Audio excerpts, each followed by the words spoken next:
Namo tassa bhagavato arahato samma sambuddhassa.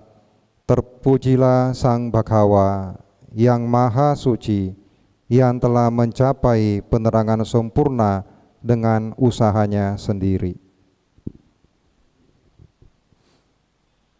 Bapak, Ibu, dan saudara sekalian, selamat malam. Namo Buddhaya. Malam ini kita akan membahas satu topik, ya, yaitu seperti Anda lihat di layar, yaitu tentang tahu diri, ya.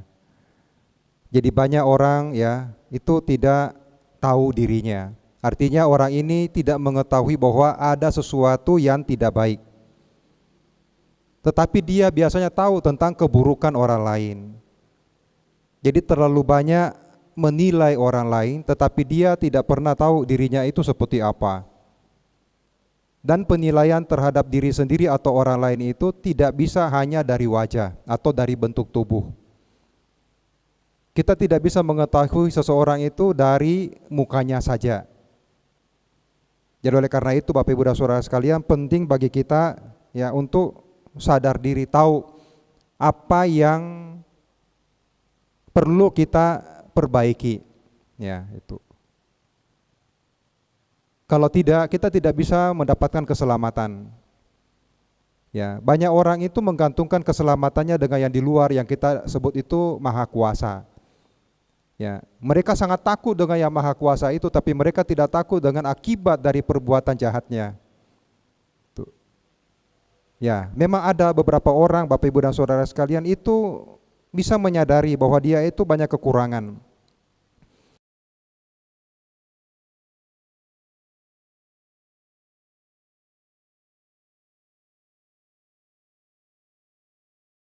Ya, jadi karena dia menyadari dia itu ada banyak keburukan, dia kadang-kadang ngomong, "Bante, tolong saya ditegur, ya, tolong saya dimarahi, Bante jangan sungkan-sungkan kalau saya ada salah," gitu.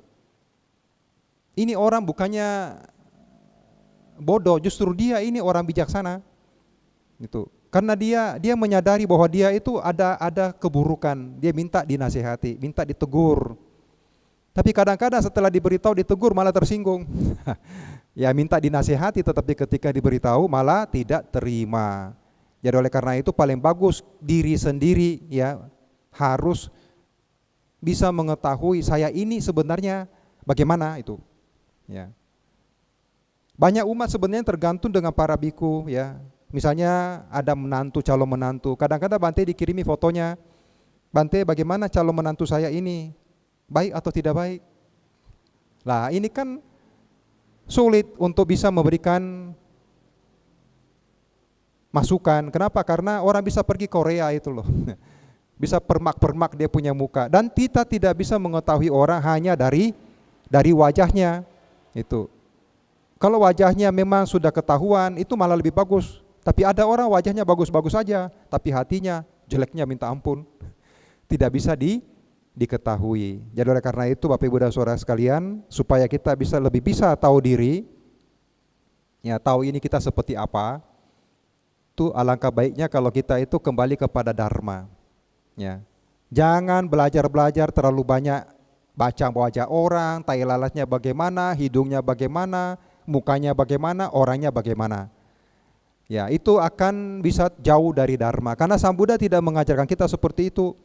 Ya, Sang Buddha tidak ada mengajarkan tentang seperti itu. Tapi Sang Buddha aja mengajarkan tentang watak, ya, kebiasaan itu, ya, perangai sifat itu. Jadi oleh karena itu malam ini, karena waktu kita memang terbatas, ya, ini kita akan membahas satu topik. Mudah-mudahan dengan topik ini nanti kita bisa bersama-sama mengetahui kita itu tipenya tipe apa.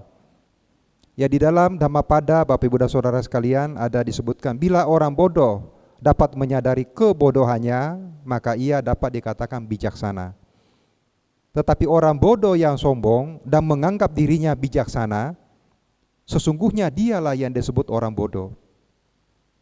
Jadi ada orang memang itu sebenarnya menganggap dirinya bijaksana, tetapi sebenarnya enggak. Nah, ini bisa dikatakan tipe orang bodoh. Ya, untuk lebih jelasnya Bapak Ibu dan Saudara sekalian, kita akan membahas tentang sifat, watak, perangai dan kebiasaan, ya, atau dengan kata lain carita. Carita adalah suatu watak atau sifat yang menonjol dalam diri seseorang. Jadi kita masing-masing ini punya watak, ya, punya sifat perangai, dan tidak dibawa dalam satu kelahiran saja ini, atau mungkin 1 tahun. Jadi watak ini sudah terbentuk lama, bahkan dari kelahiran yang lampau kita sudah bawa sampai sekarang. Ya, jadi watak itu tidak terbentuk dalam waktu yang singkat. Ada 6 jenis, ya, sifat, ya, atau watak. Yang pertama, sifat serakah atau bernafsu. Nanti akan lebih jelas ciri-cirinya bagaimana. Yang kedua, sifat pemarah, ya, pembenci. Yang ketiga, sifat bodoh atau ketidaktahuan. Yang keempat, sifat yang selalu khawatir, gelisah, cemas, ketakutan, dan lain sebagainya. Yang kelima, sifat penuh keyakinan, ya, sada carita. Kemudian yang keenam, sifat intelek atau pintar, ya. Jadi ada 6 watak atau sifat yang memang kadang-kadang bisa semua ini gado-gado. Ya. Kadang-kadang ya pemarah juga ada, serakah juga ada, tapi ada yang lebih menonjol, ada yang lebih kuat. Ya.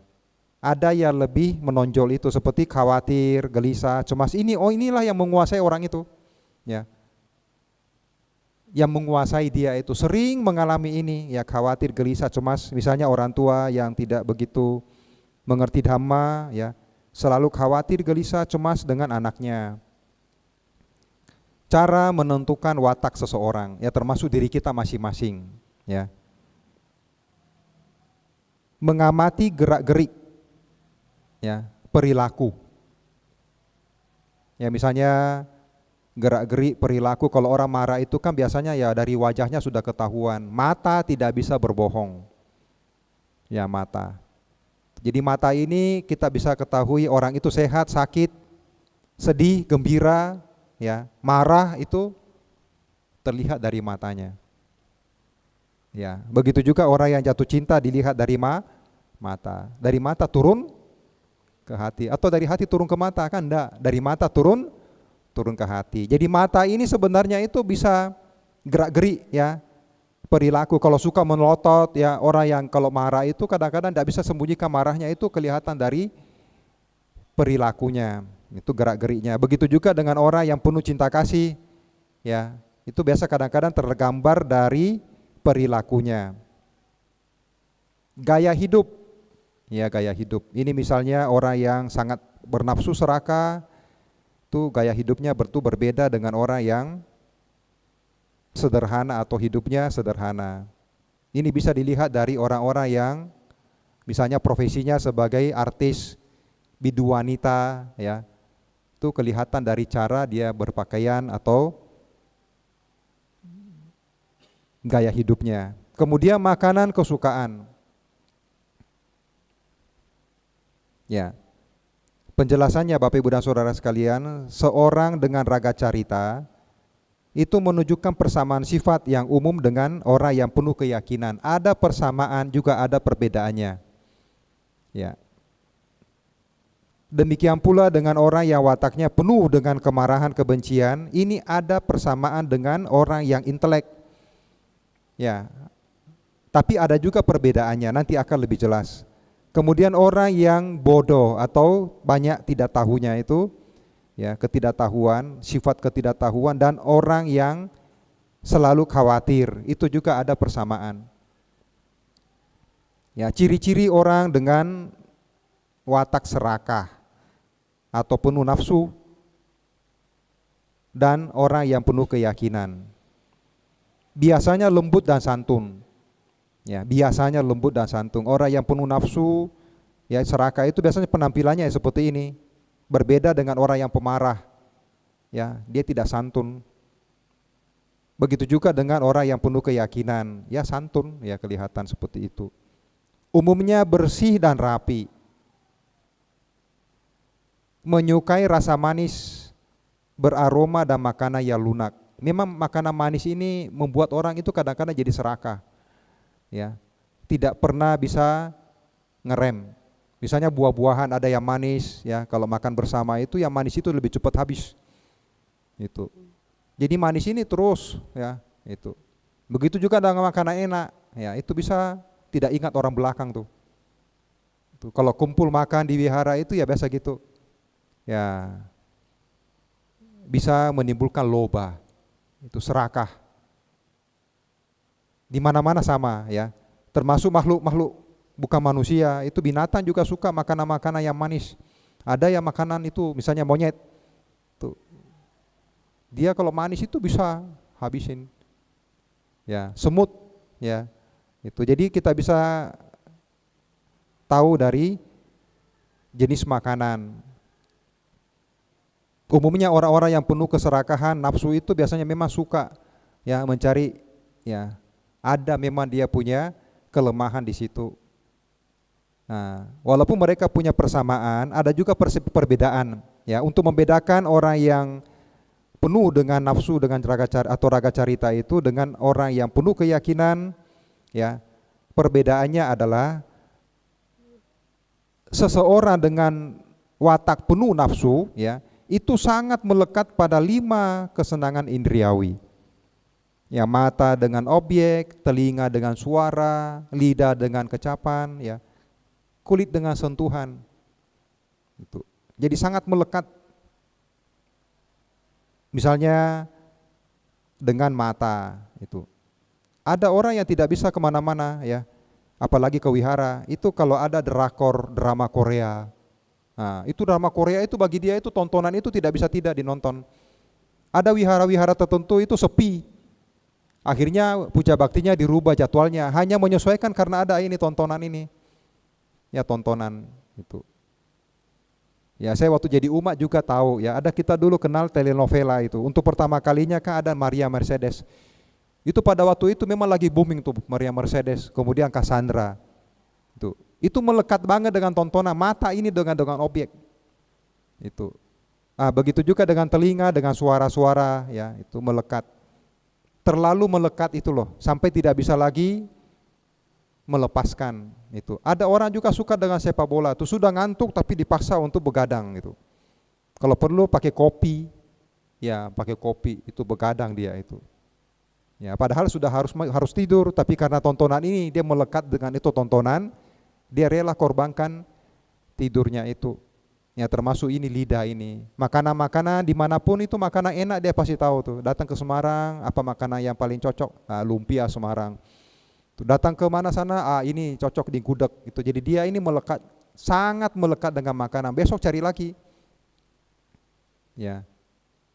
Dia pasti sudah kasih tanda tuh, oh ini makanannya enak, nanti datang lagi nih. Tuh. Jadi sangat amat melekat dengan 5 kesenangan indriawi. Kemudian sangat liar. Jadi orang yang penuh nafsu itu memang seperti itu. Ini bahkan bisa terjadi pemerkosaan. Ya, wataknya liar itu loh. Ya, tidak terkendali. Kemudian karena dia serakah juga licik. Ya, untuk menemukan atau mendapatkan apa yang dia kehendaki itu dengan segala cara termasuk kelicikan. Karena dia juga serakah, dia juga pelit. Hanya mau dapat banyak tapi keluarnya sedikit. Orang yang pelit ya biasanya gitu, ya, licik dan pelit. Itu. Ini biasanya ditemukan dalam pergaulan. Misalnya berkawan dengan orang yang seperti ini, itu biasa dia pakai perhitungan tuh. Kalau bayar parkir dia tampil bayar itu misalnya. Berapa mobil temannya atau berapa motor dia bayar. 5 motor atau 5 mobil dia yang bayar parkirnya. Begitu sudah hampir selesai makan, datang tagihan dia sudah masuk WC menghilang. Kan lebih mahal bayaran di tagihan makanan. Itu. Jadi dia sudah menghilang pada waktu mau ditagih tuh, tagih makanan itu, menu makanan kan sudah mau bayar di kasir. Dia pura-pura masuk ke WC dan dia menghilang. Tapi kalau bayar parkir dia tampil ke depan, dia bayar karena murah. Tapi nanti temannya yang bayar makanannya. Jadi dalam pergaulan seperti ini memang ada. Ya ada. Dia memberi tapi ingin mendapatkan yang banyak. Jadi kalau Anda tipe-tipe orang seperti itu, ya licik dan pelit, hati-hati Anda bisa masuk kategori orang yang penuh nafsu atau serakah. Kemudian orang seperti ini juga sombong, ya. Dan tentu saja serakah. Ini tipe jelek, negatif. Watak yang jelek, perlu dirubah, perlu diatasi. Itu. Kenapa? Karena ini kalau tidak diatasi, orang itu bisa, kalau kebajikannya tidak cukup, dia tidak jadi manusia. Setelah meninggal, dia bisa jadi hantu kelaparan. Bahkan bisa masuk ke alam-alam lebih mengerikan lagi, yaitu terlahir di alam neraka. Ini perjuangan untuk memperbaiki watak. Semua orang ada ini, tapi ada yang pekat, ya, ada yang terlalu hebat, ada yang dikuasai terlalu hebat. Itu. Sebaliknya, seseorang dengan raga atau sada carita, orang yang penuh keyakinan, ini lebih dapat dipercaya. Jujur, cocok jadi bendahara. Karena keyakinannya orang ini lebih dapat dipercaya. Murah hati, suka berderma, itu karena yakin, ya, keyakinan. Dia yakin ada akibat dari perbuatan baik.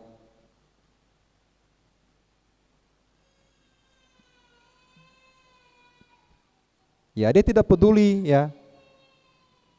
Orang ngomong apa dia tidak pernah ragu-ragu. Dia mantap dalam berbuat baik. Kenapa? Karena keyakinannya.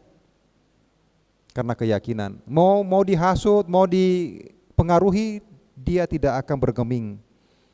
Gitu. Kemudian taat. Ya, misalnya taat kepada apa? Moralitas.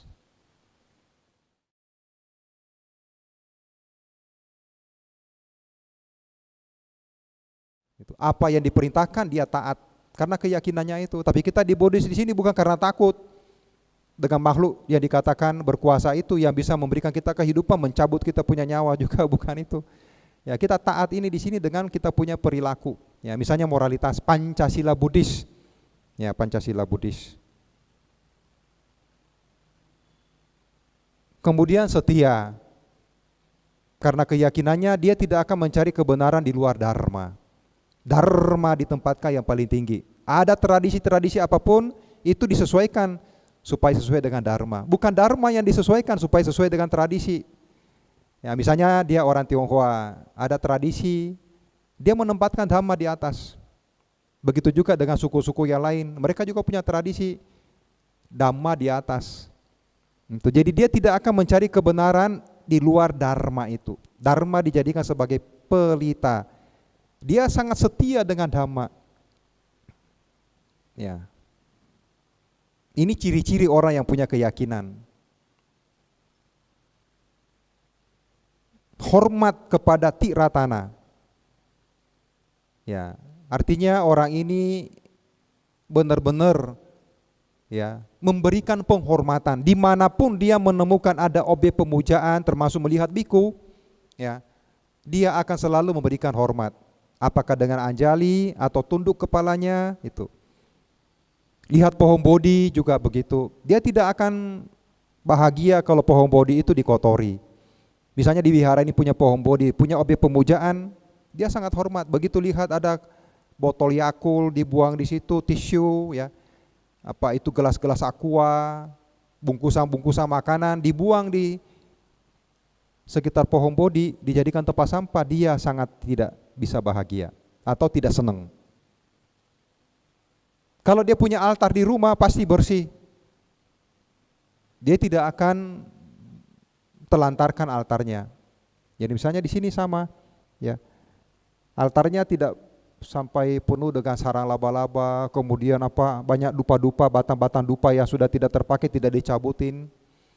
Kelihatan, itu kelihatan. Begitu datang ke India, wah, dia betul-betul sangat bahagia. Tuh sujud di situ, ya.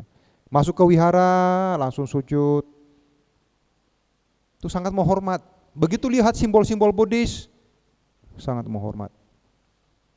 Kalau dikasih nginap di wihara, misalnya tahu di situ ada buku dhamma, kakinya tidak akan ke sana. Kakinya tidak akan sodok karena dia tahu di situ ada buku dhamma, apalagi buku-buku kitab suci itu. Itu buku Parita Biru itu tidak akan pernah dia langkahi atau dia taruh dibawa kemudian dia lalu lalang begitu. Dia tidak akan banyak takut dia itu karena saking hormatnya itu loh. Itu. Makanya orang-orang yang datang ke wihara nginap itu dia selalu cari tahu dulu di mana altar pemujaan yang utama. Misalnya di sini, ya di sini. Dikasih nginap misalnya tidak ada tempat lain, dikasih nginap di sini, kakinya mana mau dia sodok ke sini. Oh jangan harap. Kakinya selalu ke situ. Kalau di sini ada relief Sang Buddha, dia tidak akan ke sini kakinya. Dia harus ke sana. Kalau di situ ada buku Dhamma, ya dia tidak akan ke sana kakinya. Itu. Jadi tempat ini tidak cocok bagi dia untuk tidur itu loh. Memang ada wihara tertentu itu memang kadang-kadang orang diizinkan tidur di Dharmasala.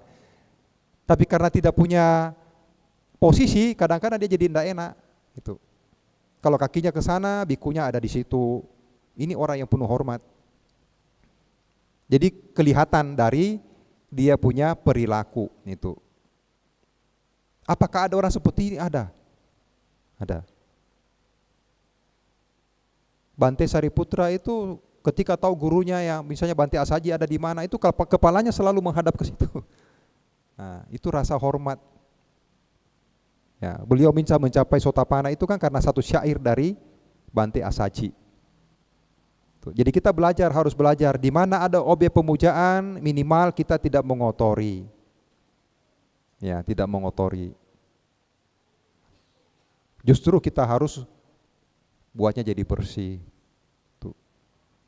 Banyak orang ke India membakar dupa atau membakar lilin sembarangan. Itu sampai meleleh-meleleh di objek-objek yang kita harus jaga. Itu lilinnya meleleh di situ sampai penuh dengan kotoran di altar di kuti harum.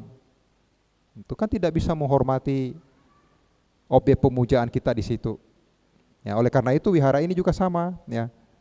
Umat yang penuh keyakinan lihat altarnya kotor, tidak bagus, bunga-bunga sudah pada layu, itu biasa dibersihkan.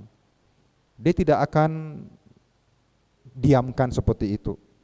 Kemudian gemar mendengarkan uraian Dhamma. Ini ciri-ciri orang yang penuh keyakinan. Suka dia mendengarkan uraian Dharma. Ada juga orang begitu brahmacaloka dia keluar merokok atau ngobrol. Ya, misalnya penceramah di sini ceramah, dia juga ceramah di belakang. Itu. Ini berarti tidak menghormati Dhamma. Ya, bukan bikunya aja, tapi Anda juga menghormati Dhamma. Ketika pertapa Siddhartha Gautama mencapai kesucian, dia menyelidiki dunia ini, semesta ini. Siapa yang bisa dihormati? Tidak ada. Sampai makhluk yang paling tinggi sekalipun tidak pantas beliau hormati. Akhirnya beliau menghormati Dhamma. Jadi Dhamma itu sangat tinggi Bapak Ibu dan Saudara sekalian, ya. Jadi oleh karena itu orang yang penuh keyakinan sangat amat senang, tertarik untuk mendengarkan Dhamma. Nah itu. Di mana ada pembabaran Dhamma, kalau memang dia bisa hadir, dia hadir. Kalaupun dia sudah menguasai, dia ngerti, atau Dhamma itu sering dia dengar, dia tidak akan meremehkan. Walaupun ceramahnya tidak dalam, tapi mengandung kebenaran. Minimal dia diam, dia dengar, atau dia meditasi, karena merasa hormatnya itu. Ya. Senang mendengarkan Dharma, artinya orang ini akan selalu mengutamakan itu. Meninggalkan kesenangan-kesenangan yang lain, ya, untuk bisa, apalagi SPD. SPD ini termasuk program yang sebenarnya tidak mudah dilaksanakan. Kenapa? Karena membutuhkan biaya. Mendatangkan penceramah itu kan tiket itu. Tapi banyak wihara-wihara umatnya itu yang tidak terlalu memperhatikan hal ini. Saya juga tidak ngerti kenapa mereka sampai tidak mau memanfaatkan SPD dengan semaksimal mungkin. Karena raga carita ini termasuk negatif, ya, sangat berbahaya bagi keselamatan kita.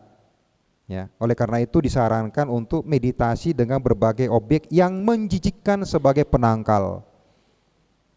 Misalnya orang yang suka makan, ya, dengan makanan tertentu dia harus merenungkan kejijikan makanan-makanan itu, atau minimal dia ngerti ini hanya enaknya hanya sebentar. Jangan sampai kalah dengan keserakahan. Nikmatnya hanya sebentar aja, lewat. Hanya lidah kita sekian itu aja. Begitu tertelan, hilang rasanya. Apalagi minum air putih. Makan banyak aja sudah sakit. Jadi mengorbankan itu enak-enak itu supaya kita itu tidak bablas itu loh. Keserakahan itu bisa muncul kalau makanan itu terutama loh, enak-enak itu. Manis-manis itu tidak ingat orang belakang itu.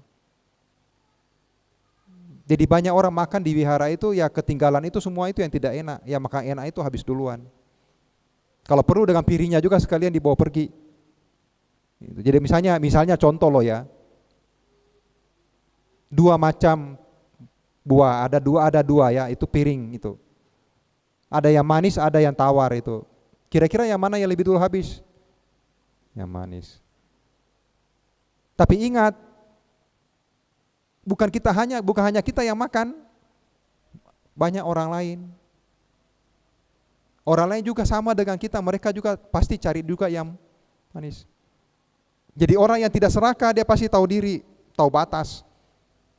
Ketika dia makan manis, ada yang tawar, dia pasti akan menyisakan yang manis untuk orang lain. Kalau Anda bisa menang, bisa seperti itu, berarti Anda sudah bisa mengurangi Anda punya watak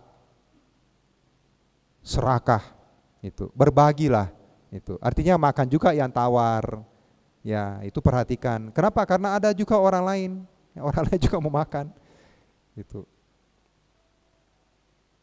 Apalagi kalau pergi ke pesta itu. Prasmanan itu loh. Atau makan yang meja 10 orang itu.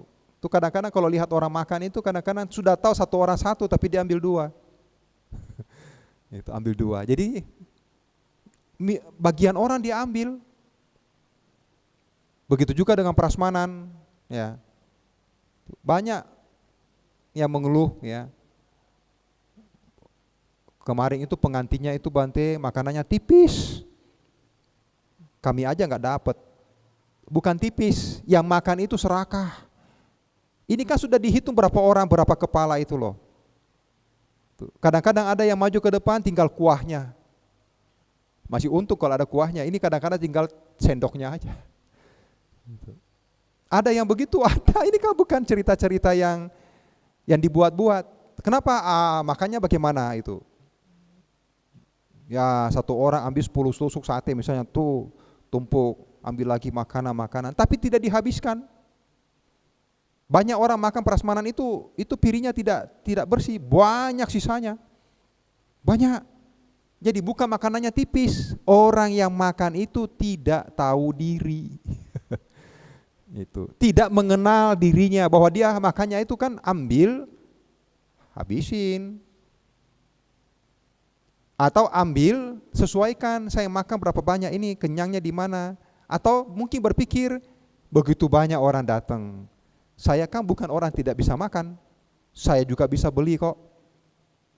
Mengorbankan itu daripada yang berkobar, berkembang itu adalah serakah. Di sini kita harus belajar supaya kita itu bisa menurunkan, membuat watak serakah kita itu akhirnya tertekan. Walaupun belum mencapai kesucian, kita itu sudah sadar diri, tahu.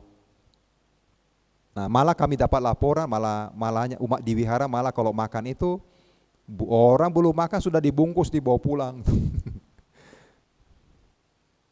Malah makanan dibawa pulang tuh. Pegawai-pegawai sampai nggak dapat makan. Ini di wihara loh, apalagi di pesta itu. Itu. Jadi kalau makan ya harus terkendali, terutama makan itu. Begitu juga dengan yang lainnya. Ini termasuk tubuh kita ini, ya tubuh. Karena ini nafsu kalau tidak dikendalikan itu nanti bisa sangat memalukan. Jangan terlalu menilai tubuh kita ini bagus. Walaupun kita belum mencapai kesucian, kita harus bicara jujur. Kita kadang-kadang itu selalu juga beri penilaian itu. Oh, orang itu begini dan begitu. Diri kita kadang-kadang juga kita anggap bagus. Sebenarnya tubuh kita ini kotor. Tidak ada satupun yang mengeluarkan yang bagus-bagus. Ya, kalau kita mau jujur, ini tubuh kita ini sebenarnya WC berjalan. Iya, Ada WC di sana kalau mau buang air kecil. Ini malah WC berjalan ini kita ini. Kemana-mana bau tai, kemana-mana bau kencing. Lendir, ludah, kotoran-kotoran ini. Ini tubuh kita selalu mengeluarkan kotoran. Apanya yang bagus? Apanya yang harum? Tidak ada. Spray misalnya, spray kalau tidak dipakai bisa berminggu-minggu, berbulan-bulan dalam lemari. Tapi begitu digelar, kita tidur walaupun sehari, pasti akan dicuci. Tidak mungkin dilipat lagi disimpan. Siapa di sini simpan setelah dipakai? Gak ada. Kenapa? Itu karena ketemu, sudah tersentuh dengan kita punya badan. Kenapa? Karena badan kita kotor. Jadi kita sekarang rubahlah kita punya cara pandang, supaya kita itu tidak salah pandang. Menganggap sesuatu yang sebenarnya itu menjijikkan, kita anggap itu sebagai tidak menjijikkan. Minimal lah itulah ada perenungan seperti itu. Ya, tergantung di mana kecenderungan kita. Supaya kita tidak jadi sombong. Sombong karena penampilan, ya, sombong juga karena kekayaan. Ya, bisa menggunakan kekayaan tapi dengan kesombongan, dengan keserakahan. Itu.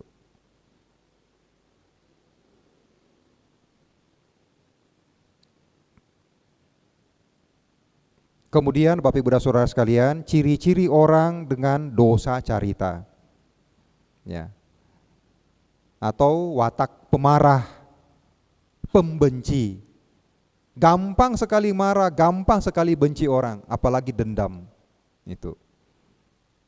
Dan orang yang wataknya intelek, ya. Ciri-cirinya umumnya kasar dan kurang sopan. Memang orang yang wataknya pemarah itu memang begitu. Ya, itu. Pemarah, cuci piring, itu bisa kalau marah itu piringnya cemot-cemot tuh. Tuh. Dewi dapur misalnya, Dewi dapur itu yang cuci-cuci piring itu kalau lagi marah itu plong plan kontang kuntang tung tang tung. Itu piringnya bisa semplak-semplak tuh. Ada orang yang pemarah itu barang-barang jadi rusak. HP dibanting, ya. Kasar itu kerang-kerang air bisa rusak itu kalau dia pegang tuh. Kasar. Itu. Semua barang-barang kalau dia pegang itu bisa jadi rusak. Tipe-tipe orang kasar, banting pintu. Kalau sudah marah itu. Dan kurang sopan.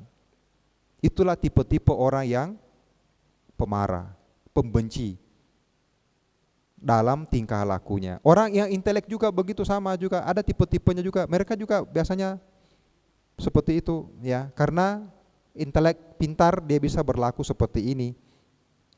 Tapi ada perbedaannya. Ceroboh, tidak rapi, tidak disiplin. Jadi memang orang yang pemarah itu kadang-kadang itu di luar kendali. Ceroboh, ya. Misalnya apa itu kalau berbicara itu, ya, tidak karena dia marah langsung aja gitu. Meledak. Ya. Susah untuk bicara terkendali. Termasuk dengan tingkah lakunya. Nah, apalagi kalau berkendaraan tuh. Orang yang pemarah itu bisa nabrak orang dia itu. Saking emosinya orang mau dilabrak, mau ditabrak aja masuk gitu. Karena sudah emosi, marah, mau aja dia itu bisa celaka tuh. Itu.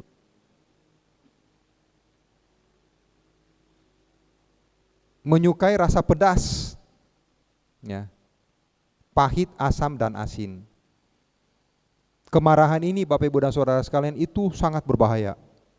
Ya, sangat berbahaya. Kenapa? Karena ketika seseorang marah itu dikatakan dia tidak normal, berpikirnya itu semua yang negatif. Ketika seseorang dikuasai oleh kemarahan, dia punya keluhuran, hal-hal yang baik itu absen dulu. Yang muncul, yang menguasai dia adalah yang negatif. Yang negatif. Makanya ketika seseorang itu marah, sebaiknya itu dia diam. Jangan bicara dulu. Jangan bicara dulu. Kenapa? Ketika bicara, pasti yang keluar itu jelek. Ya, makanya ada yang mengatakan, ya ini ahli psikologi ya. Dia mengatakan kalau marah itu berusaha untuk tidak berbicara. Hitung dulu, baru berbicara. Katanya hitung dulu sebelum berbicara itu. 1, 2, 3, 4, 5, sampai 10. Kalau masih marah katanya hitung sampai 100. Kalau masih mau marah lagi, hitung sampai 1000. Itu kalau sadar. Kalau tidak sadar, jangankan hitung sampai 10, hitung 1 saja tidak sempat. Betul tidak? Kan tidak sadar. Ajaran Sang Buddha kan luar biasa. Kesadaran, sati. Kita ngerti itu loh, tahu diri itu loh. Ketika mau marah kan di sini dia ini. Ada remnya kan, memberitahu kita hehehe. Itu. Begitu juga mau ceritain orang, kalau sadar itu tiba-tiba aja itu orang dia diam. Sudah gosipin orang. Tiba-tiba dia diam itu. Itu. Memang enak aja ngomongnya itu, kalau marah itu diam. Ya diamnya ini. Diamnya ini harus punya sati. Waspada, ya. Sadar itu loh. Sadar, eiling dan waspada. Itu.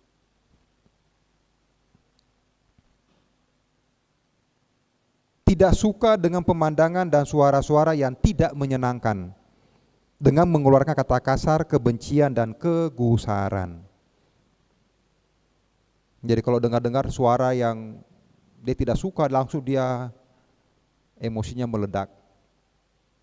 Saya baca di koran beberapa kali, ada orang dipukul ketika jalan motor itu loh, naik motor. Ternyata motornya itu dia punya knalpot. Knalpotnya bising. Dia lewat di depan pemuda-pemuda yang lagi kumpul-kumpul di situ, tersinggung ini pemuda-pemuda ini, dikira dia nantang gitu loh.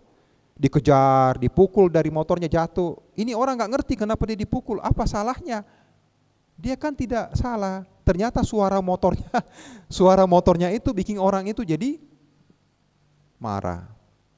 Atau mungkin tetangga ada apa itu gurinda itu loh, sampai tidak bisa tidur, bunyi suara gurinda itu tetangga itu. Bengkel misalnya, tapi dia sampai apa namanya itu lembur itu loh, lembur itu. Sampai tidak bisa nonton TV, tidak bisa ngomong karena suara gurindanya itu. Akhirnya dia emosi, dia bisa gusar gitu. Nah ini orang yang cepat menjadi marah.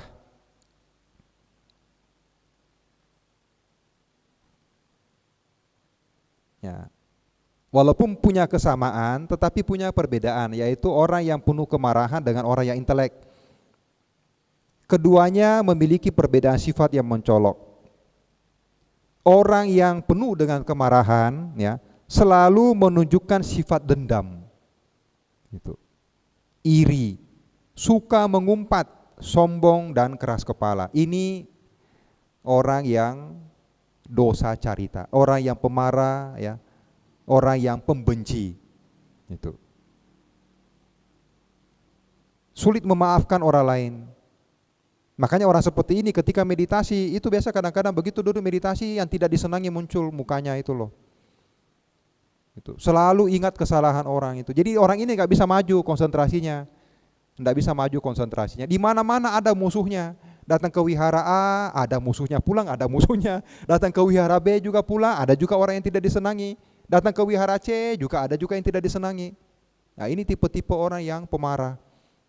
Misalnya diberitahu, ya, tolong ya itu sendalnya itu jangan seperti itu, dirapikan. Wah dia tersinggung. Memangnya dia punya wihara. Memangnya wiharanya, kok banyak aturan dia buat-buat ya? Nah gitu. Gitu. Ya gitu-gitulah, ada aja yang membuat dia itu menjadi marah itu loh. Masalah kecil aja sudah bikin dia marah itu, dan dendam. Ingat terus dengan kesalahan orang itu. Bertahun-tahun itu kadang-kadang masih ingat. Dulu ya, mungkin 8 tahun yang lalu ada orang yang mengeluh ke saya. Dia mengatakan, Bante saya kan ini kan sudah mengabdi di wihara. Saya ini tugasnya ini di altar, selalu nyiapin bunga. Itu. Masa saya dikatakan cari untung dengan bunga-bunga itu? Malah saya kadang-kadang nombok. Saya kemana-mana kan juga transport pakai bensin apa, tapi saya tidak pernah minta. Masa saya dikatakan saya itu cari untung di wihara itu loh. Karena dia ditugaskan untuk beli bunga apa gitu. Bunga itu kadang-kadang bisa mahal. Harganya tidak nentu. Jadi ibu ini merasa difitnah. Dia sudah mengabdi, sudah bekerja dengan tulus, dikatakan dia cari untung. Jadi sambil matanya itu berair itu mau nangis itu. Saya pikir keterlaluan juga sih. Masa orang sudah bekerja begitu dikatakan cari untung. Saya tanya ibu itu, kapan ibu dibilangin gitu? Kapan bu? Ibu itu mengatakan 2 tahun yang lalu. 2 tahun yang lalu. Saya pikir kemarin atau 1 minggu. Sudah 2 tahun dia masih dendam itu loh. Aduh, ini kan merugikan diri sendiri. Orang mungkin yang ngomongin dia itu mungkin sudah lupa, tidak ingat lagi tuh. Karena sudah lama kan? Atau mungkin juga ibu itu mungkin ya sudah mungkin senang-senang dia makan es krim. Tapi orang yang itu simpan dendam itu luar biasa tuh. Tidak bisa terima. Ini ciri-ciri orang yang pendendam. Siapa yang rugi? Diri sendiri. Dia tidak tahu, tidak sadar diri bahwa dia itu tipe orang yang penuh dengan dendam. Ini masih enteng. Di zaman lampau ada seorang wanita penghibur melayani 4 orang pria.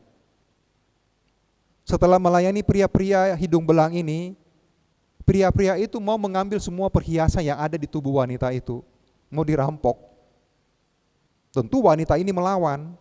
Karena ngelawan, akhirnya ada yang mengatakan bunuh saja sekalian. Akhirnya wanita penghibur ini dibunuh. Sebelum mati, sekarat, wanita itu bersumpah.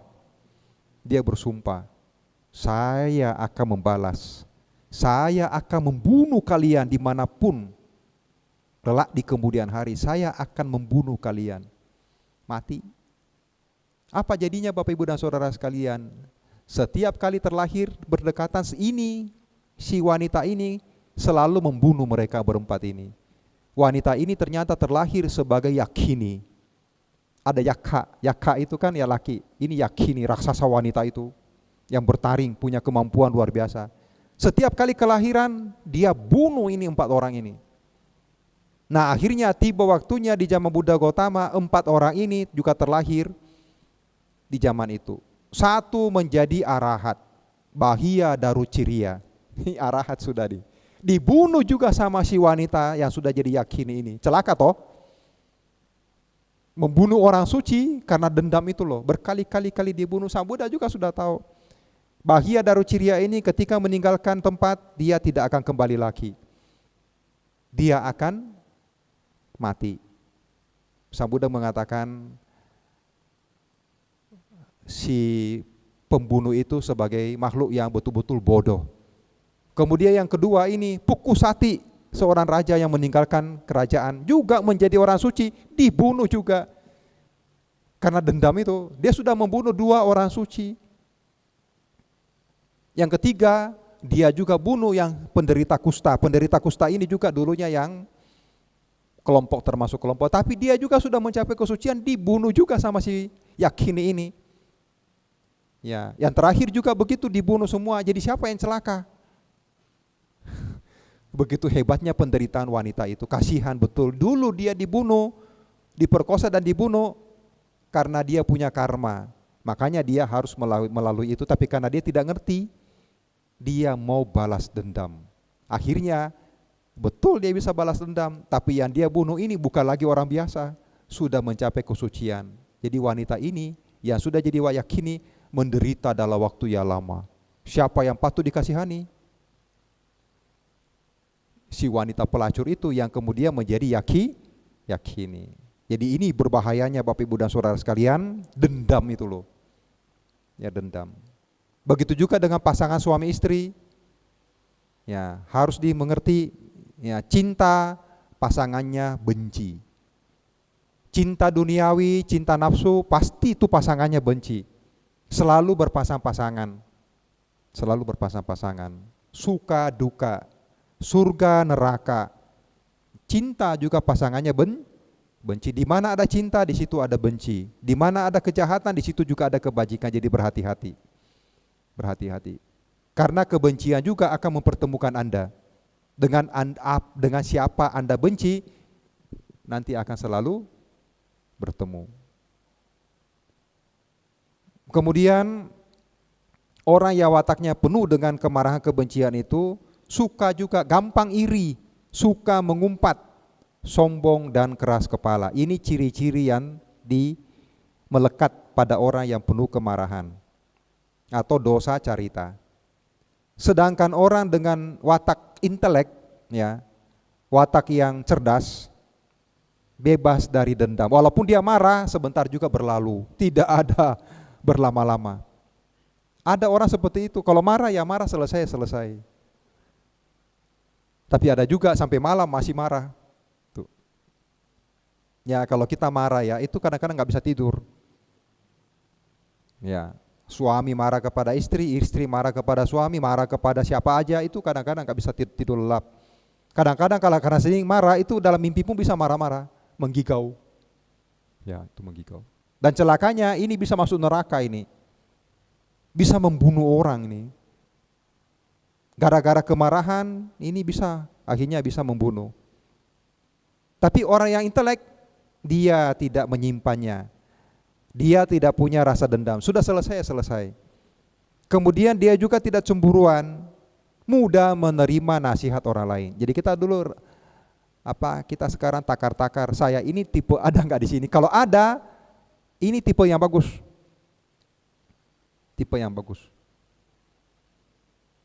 Budi carita. Kalau yang pertama tadi itu kan sada carita. Sada carita itu positif. Ya tadi sudah dijelaskan di depan itu. Jadi kalau Anda bebas dari dendam, misalnya begini, Anda merenung, memantau apakah ada dendam, apakah saya punya dendam dengan seseorang. Kalau tidak ada, bagus. Marah pasti marah. Sotapana saja dikatakan masih marah. Sotapana masih bisa marah. Itu, tapi tidak ada dendam. Tapi kalau Anda terlalu banyak marahnya dan dendamnya, tolong itu diperhatikan. Ini tugas Anda ini untuk tahu diri. Saya ternyata tipe orang seperti ini sangat berbahaya. Anda tidak akan selamat. Dan orang-orang yang ada di sekitar Anda juga tidak nyaman. Kalau seorang tua kita pemarah, aduh sebagai anak itu susah. Dapat suami pemarah juga susah. Dapat istri pemarah juga tidak bahagia itu. Susah menjalani kehidupan dengan orang-orang yang penuh kemarahan apalagi dendam. Tapi orang yang intelek, dia terbebas dari dendam, cemburu dan mudah menerima nasihat orang lain. Kalau yang tadi itu keras kepala.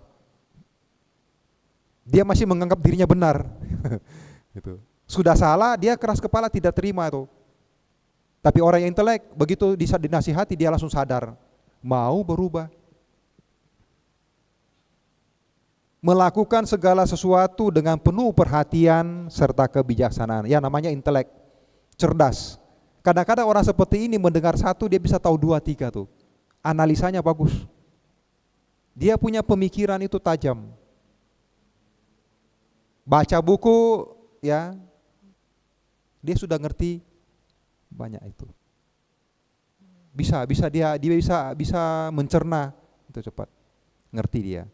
Karena dia penuh perhatian, otomatis apa ya dia dengar dia bisa ingat. Dia bisa tahu itu loh, bisa ngerti. Itu. Ada orang yang tidak penuh perhatian, betul dia lihat, tapi pikirannya mengembara. Sebentar ada di sini, sebentar ada di sana, sebentar ada di sini, sebentar ada di penjual lumpia, sebentar di sini, sebentar ada di penjual apa gitu, ada di mall itu. Tidak ada perhatian. Tapi orang cerdas, makanya dia cerdas. Kenapa? Dia punya perhatian bagus. Bagus. Makanya dia bisa ingat, dia bisa ngerti. Kenapa? Karena perhatiannya fokus itu loh. Itu ciri-ciri orang yang intelek. Yang namanya orang intelek toh. Pasti ingatannya juga bagus. Siap belajar dari orang yang bijaksana, mau belajar. Justru memang orang ini suka belajar, makanya dia cerdas. Ya, dia cerdas. Jadi Anda harus berusaha ya. Itu kalau puja bakti bukan hanya SPD datang, enggak apa-apa, orang lain enggak datang, yang penting Anda jangan sampai absen. Itu. Apalagi hari Minggu, hanya seminggu sekali. Ya. SPD juga begitu, setahun sekali. Jadi oleh karena itu harus manfaatkan waktu untuk selalu mau belajar. Supaya nanti menjadi watak budi carita. Cukup sadar dengan kehidupan mendatang. Jadi lihat luas pengetahuannya. banyak yang dia ketahui, otomatis ya dia akan mempersiapkan dia punya kehidupan dengan baik. Kalaupun nanti dia akan terlahir kembali, ya dia pasti sudah siap. Kenapa? Karena dia sudah menimbun banyak kebajikan, intelek, ya, sehingga dia dikatakan bisa memenuhi parami, bisa mengumpulkan parami. Karena parami ini sebenarnya hanya bisa dikumpulkan oleh orang yang bijaksana, bukan untuk orang yang bodoh. Orang yang bodoh hanya mengumpulkan kebajikan yang nanti berbuah dia lahir-lahir terus. Kalau parami justru untuk nyetop. Kalau perbuatan baik biasa, itu memang mau menikmati, semoga nanti lahir saya jadi begini, semoga saya lahir saya di sana. Itu lahir lagi tuh. Dia berbuat baik untuk kelahiran kembali. Tapi bagi orang yang mau mengumpulkan parami, justru dia melakukan kebajikan untuk menyetop kelahiran kembali. Makin besar egonya, makin jauh dari pengumpulan parami. Ego itu loh, aku itu loh. Orang yang besar egonya itu susah untuk bisa maju, tidak bisa. Apa karena sombong, karena pengetahuan, sombong karena kekayaan, gampang tersinggung, apalagi ya rendah hati. Ya, rendah hati itu baru bisa. Banyak orang belajar abhidhamma, ya. Dulunya baik-baik aja. Ketika melihat biku dia mau namaskara, dia mau hormat. Setelah belajar abhidhamma, sombongnya luar biasa. Lihat biku aja nggak lihat. Apalagi dia tahu bantenya itu tidak sekolahnya tidak seberapa itu. Ya Bapak Ibu dan Saudara sekalian, untuk mencari orang yang cerdas itu gampang. Mencari orang yang pintar itu mudah, tapi mencari orang yang mau jadi biku susahnya minta ampun. Ya, susahnya minta ampun. Dan tidak ditentukan oleh kecerdasan seperti itu. Untuk menjadi orang suci bukan karena punya titel segala macam, bukan. Banyak profesor, doktor segala macam jauh dari dharma.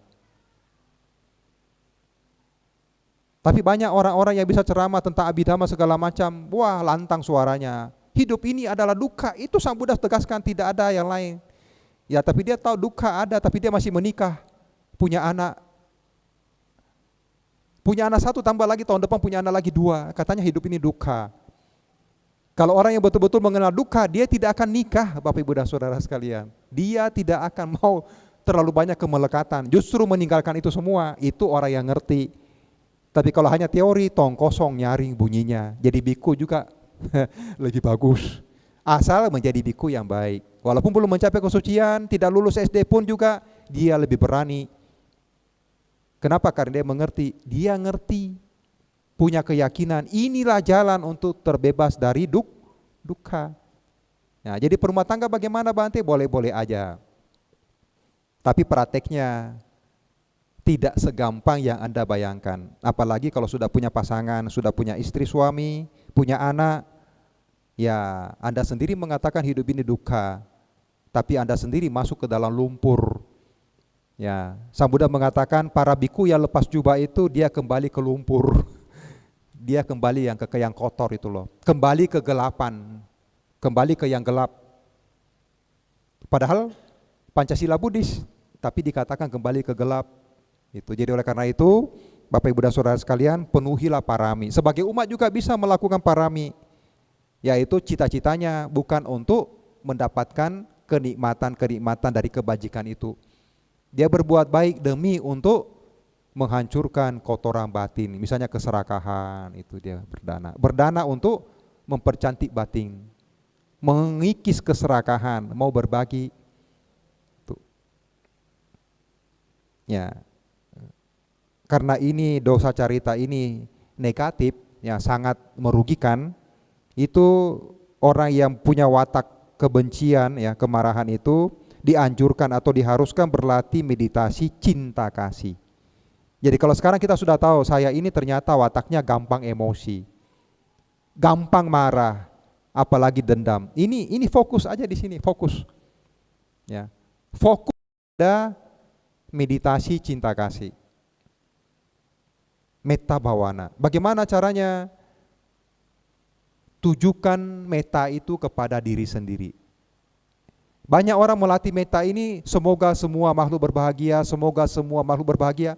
Dia lupa dengan dirinya. bahwa dia tidak bahagia. Sebenarnya dia tidak bahagia. Kenapa? Dia pemarah. Ketika seseorang marah, apa dia bahagia? Tidak. Ketika seseorang benci, apa dia bahagia? Tidak. Tidak. Dia tidak mengembangkan meta kepada dirinya. Makanya tidak bisa berhasil. Kenapa? Rintangan itu belum dia atasi. Salah satu rintangan sampai seseorang itu tidak memiliki atau tidak berkembang metanya itu karena marah dan benci. Itu rintangan yang tidak bisa dia atasi. Keinginan ada. Semangat luar biasa, tapi dia tidak tahu caranya. Jadi oleh karena itu, semoga saya berbahagia, artinya semoga saya tidak membenci, semoga saya tidak marah. Ketika Anda marah, Anda membenci, Anda tidak bahagia, pasti tuh. Nah, ketika Anda tidak mampu mengembangkan meta kepada diri sendiri, mana bisa mengembangkan meta kepada orang lain atau makhluk lain? Anda tidak punya kualitas. Bukan di sini, bukan di mulut, lain di mulut, lain di hati. Nah, jadi oleh karena itu alangkah bagusnya kalau Anda tujukan kepada diri sendiri dulu. Semoga saya bebas dari kemarahan, atau semoga saya terbebas dari kemarahan, semoga saya terbebas dari kebencian. Itu diingatkan terus kepada diri. Itu semoga saya berbahagia. Kenapa bahagia? Ketika Anda terbebas dari kemarahan kebencian, Anda damai. Kemarahan kebencian itu membuat Anda terbakar, panas, menderita. Cinta kasih itu melepaskan segala-galanya. Sejuk. Benci, marah itu api. Cinta kasih, meta itu seperti air yang memadamkan api. Jadi oleh karena itu Bapak Ibu dan Saudara sekalian, kalau memang Anda termasuk orang yang gampang marah, ya, banyak kebencian dalam diri Anda, mungkin banyak musuh, dendamnya luar biasa kepada siapa saja, bukan hanya kepada orang lain, kadang-kadang juga kepada diri sendiri, bisa marah kepada diri sendiri, makanya ada yang bunuh diri. Itu bunuh diri itu karena dia tidak bisa terima dia punya keadaan. Itu. Ini bisa membuat orang itu muncul di alam-alam mengerikan, di neraka. Kalau dia masih punya kebajikan, dia muncul di alam manusia memang bisa, tapi dengan kondisi yang sangat menyedihkan. Penampilan yang buruk, muka yang cacat. Itu. Dulu ada wanita pemarah. Ketika dia lahir karena masih punya kebajikan sebagai manusia, dia muncul sebagai manusia dengan gelar panca papa, 5 cacat. Kaki tangannya cacat, mulut, hidung, mata juga cacat. Itu di cerita Buddhis. Kenapa? Karena dia pernah melotot, dia pernah marah dengan seorang Paceka Buddha. Paceka Buddha pada waktu itu pindah patah, tapi dengan harapan untuk mendapatkan tanah liat. Ya, tanah liat. Kenapa? Karena dia punya tempat kediaman itu ada retak, ada yang mau diperbaiki. Dia butuh tanah liat untuk memperbaikinya. Makanya dia mendatangi seorang wanita penjual keramik atau penjual gerabah itu. Karena dia tahu di situ ada tanah liat. Dia lama di situ berdiri. Wanita itu kemudian menyadari pertapa itu bukan mencari makan, tapi dia mau cari tanah liat. Kemudian wanita penjual gerabah itu mendesis, ya, mencibir. Selain mengemis makanan, dia juga mengemis tanah liat saya. Dengan muka yang tidak menyenangkan, dia memandang Paceka Buddha itu.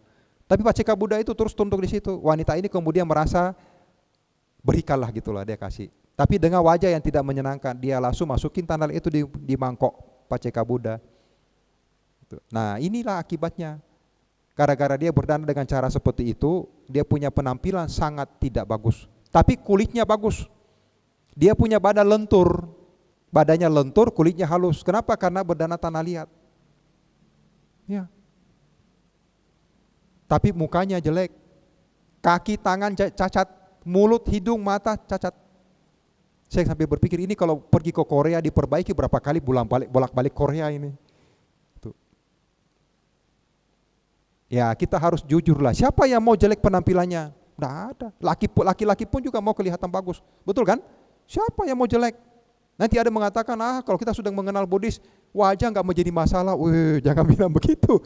Ketika wajah Anda sudah tidak menyenangkan, Anda juga rendah diri. Kita bukan orang suci, Bapak Ibu dan Saudara sekalian. Tuh. Lahir dengan mulut sumbing, selalu jalan dilihatin orang gitu, bisa rendah diri loh. Bisa rendah diri itu. Dan tidak akan bisa menemukan pekerjaan yang pasti banyak ditolak tuh. Tidak ada orang mau cari pegawai yang modelnya seperti gitu, enggak mau. Apalagi jadi sales. Selalu cari yang cantik-cantik kan? Mau jadi pramugari apalagi, mana ada yang jelek-jelek, enggak ada. Itu. Justru karena penampilan bagus, karma baik bisa dipancing berbuah tuh. Ada orang terlahir di keluarga yang miskin, papa tidak punya apa-apa, tapi anaknya cantik, diperistri oleh orang kaya, terangkat dia punya kehidupan.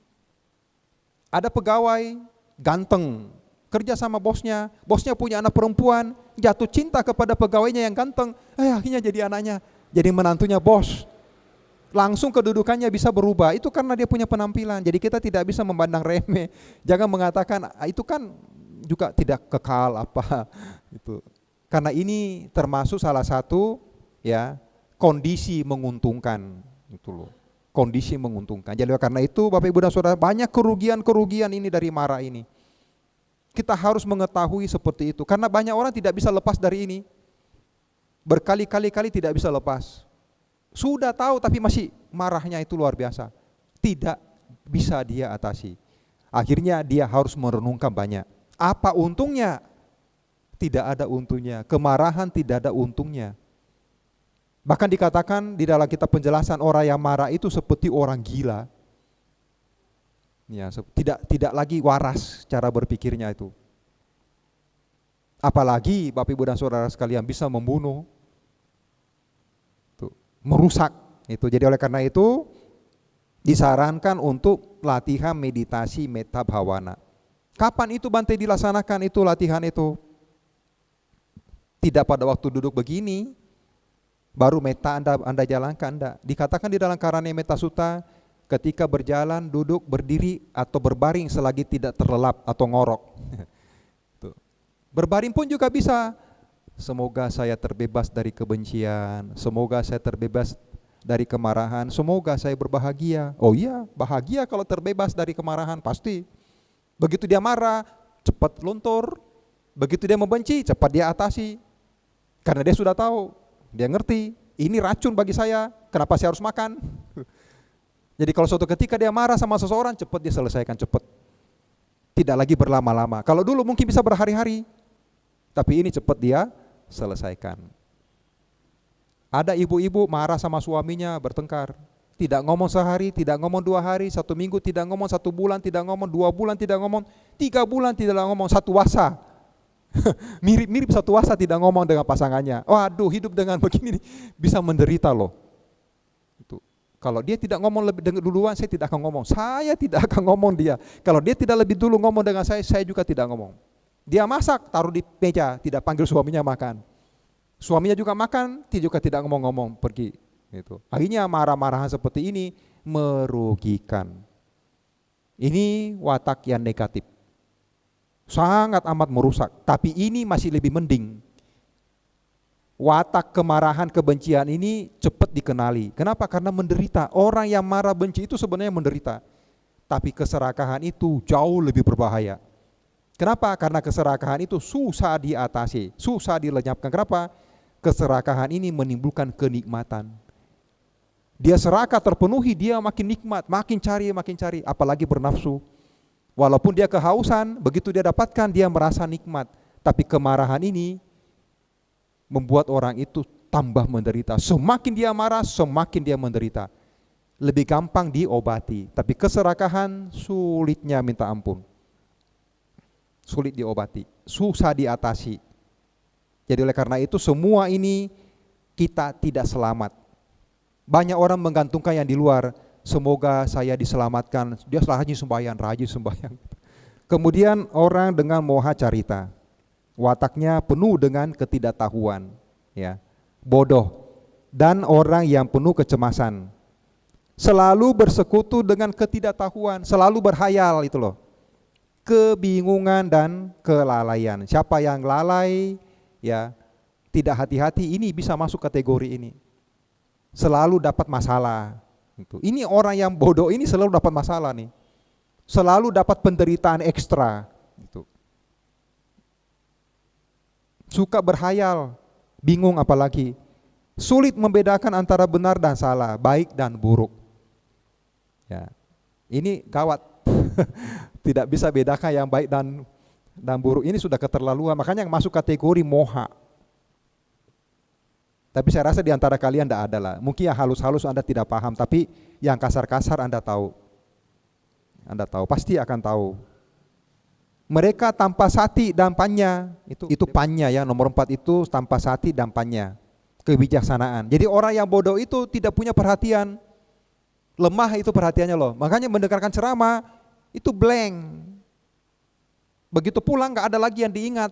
Kenapa? Itu banyak berhayal, pikirannya itu. Kenapa? Karena tidak perhatian. Tuh. Bagaimana bisa? Tidak bisa. Matanya ke situ, tapi pikirannya pecah, konsentrasi pecah. Dan memang tidak bijaksana. Gitu. Hanya membuang waktu dengan bermalas-malasan. Nah, salah satu ciri-ciri orang yang moha atau witaka itu yaitu malas. Ya. Selalu ragu-ragu. Jadi harus diatasi, jangan malas-malas ya. Harus penuh semangat. Kalau bekerja harus tuntas itu. Mereka adalah korban dari kemalasan itu. Dan ketumpulan, tumpul itu. Tidak gampang diberitahu, tidak gampang diajarin. Sehingga sulit untuk melakukan perbuatan baik atau yang bermanfaat. Orang dengan moha carita atau watak ketidaktahuan, bodoh harus sering berdiskusi ya dengan orang bijaksana agar mohanya bisa dikikis. Jadi dia harus lebih banyak ya berjuang itu loh. Datangi orang, tanya itu siapa, datang ke biku, datang ke romo pandita atau datang kepada siapa yang dianggap bijaksana, dia selalu mau berdiskusi. Berpacu dengan waktu. Karena ini bisa lahir sebagai hewan. Ya, ini bisa lahir sebagai hewan nih. Kalau kebajikannya masih ada, dia jadi manusia, bisa jadi idiot malah dia. Bisa lahir sebagai orang yang cacat mental itu. Bisa. Tidak memiliki kecerdasan. IQ-nya sangat rendah. Kalau sekarang tidak diatasi, lahir sebagai manusia karena masih punya kebajikan, dia juga tidak berkualitas. Kalau tidak punya kesempatan jadi manusia, kita sudah bisa bayangkan jadi apa. Lahir di alam bawah bisa muncul sebagai hewan. Bisa muncul sebagai hewan. Mereka juga seharusnya berlatih meditasi anapanasati. Meditasi perhatian terhadap keluar masuknya napas. Ini rata-rata orang dianjurkan seperti itu karena ini tidak terlalu banyak yang perlu dipelajari. Asal ngerti aja ini di sini, menenangkan pikiran itu loh, belajar berkonsentrasi, belajar memusat, ya, belajar untuk berfokus itu fokus. Makanya ketika membaca, orang yang punya fokus, punya perhatian itu bisa diingat. Begitu dia baca, dia punya perhatian di sini, dia tahu apa yang dibaca itu. Makanya setelah membaca dia bisa tahu, ingat apa yang dibaca itu loh. Jadi belajar, ya belajar. Kalau baca sesuatu itu nanti Anda simpan dulu. Apakah ada yang diingat tadi dengan yang dibaca itu? Misalnya buka satu halaman, tutup. Ada yang diingat tidak? Baca koran juga sama. Apa ada yang diingat atau tidak? Jangan tergantung dengan catatan. Jangan. Atau selalu minta orang ingatkan. Ada orang seperti itu, kalau mau kemana-mana, mau beli apa itu dicatat semua itu. Ya, bawang, terasi, apa dicatat semua. Itu gula, garam, apa itu. Begitu hilang catatannya, bingung dia itu. Nah, orang-orang yang menggunakan ingatannya bagus, dia jual barang apa, dia tahu harganya apa gitu. Kalau tidak dia langsung buka catatan lagi berapa harganya itu barang tuh. Begitu catatannya sudah ketemu, dia bingung dah mau kasih harga berapa, modalnya berapa. Itu. Ada orang ingatannya tajam, berapa item itu dia bisa, yang mana yang laris, itu bisa dia ingat di luar kepala, dia bisa ingat itu harganya. Walaupun tidak ditulis di situ dia bisa ingat ini harganya berapa. Ada perubahan harga juga dia bisa ingat. Kenapa? Karena sering menggunakan dia punya ingatan. Nah kita ini kan banyak tidak menggunakan ingatan lagi, apalagi ada kalkulator. Hilang kalkulatornya apa, dia tidak tahu penjumlahan, udah lupa. Nah itu. Ya jadi harus belajar untuk mengasah ingatan. Ya, ini dengan ini selalu ingat dengan objek itu loh. Sati, Begitu pikiran ngelantur, sadar, kembalikan lagi, ini napas keluar masuk. Cuma ini memang ada kendala. Kenapa? Orang yang menggunakan napas keluar masuk ini tidak rutin meditasi. Dia tidak terampil menggunakan objek ini, makanya dia itu tersengal-sengal. Kadang-kadang dia merasa napasnya malah pendek. Kadang-kadang dia merasa sesak napas. Kadang-kadang dia merasa sakit badannya, makanya dia cari guru di mana-mana. Ini tidak cocok, itu tidak cocok. Dia pakai kembung kempis perut, juga kembung perutnya kentut-kentut terus. Kenapa? Dia kembungkan, dia kempiskan, dia kembungkan, dia kempiskan itu loh. Sama dengan ini napas. Karena dia mau tahu napasnya keluar, masuk, dia atur napasnya. Dia capek sendiri, dia tegang badannya. Nah, kenapa? Karena dia tidak mengerti. Meditasi menggunakan napas itu bernapas alamiah. Anda tidak perlu keluarkan, Anda tidak perlu masukkan, dia pasti keluar, dia pasti masuk selama Anda masih hidup. Dan tidak ada orang itu lupa bernapas, nggak ada. Biarkan aja dia keluar dengan sendirinya.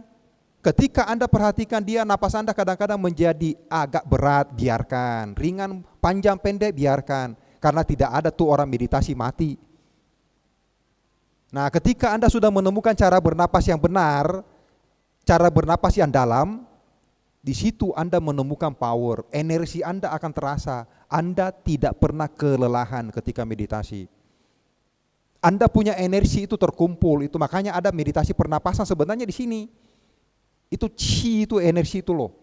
Makanya orang meditasi itu yang betul-betul sudah sudah mapan, itu sudah mantap. Kadang-kadang dia hanya sedikit tidurnya. Sedikit tidurnya dia. Kadang-kadang ikut retret 10 hari, dia sudah terbiasa. Jam 3 bangun, jam 9, jam 10 tidur. 10 hari dia tidak merasa lelah. Tapi begitu pulang ke rumah, dia sudah tidak disiplin. Akhirnya bablas,